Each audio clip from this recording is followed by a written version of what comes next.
following was a test of the National Weather Service warning alarm tone. During potentially dangerous weather situations, specially equipped receivers are automatically activated to warn of the impending hazard. Tests of these receivers, by this system, are normally conducted by the National Weather Service every Wednesday between 11 a.m. and noon. When there is the threat of, or existing severe weather in the area on Wednesday, the test is postponed until the next available good weather day. The warning alarm, transmitted over National Weather Service radio stations in North Central and Northeast Illinois, will be activated for watches and/or warnings affecting all counties in North Central and Northeast Illinois, as well as counties in far Northwest Indiana. Reception of this broadcast and the alarm tone will vary at any given location. This variability, normally more noticeable at a distance from a given transmitter, will occur even though you are using a good quality receiver in perfect working order.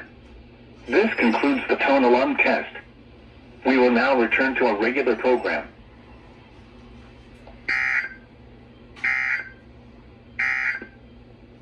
Now here is the hazardous weather outlook for portions of North Central Illinois, Northeast Illinois, and Northwest Indiana.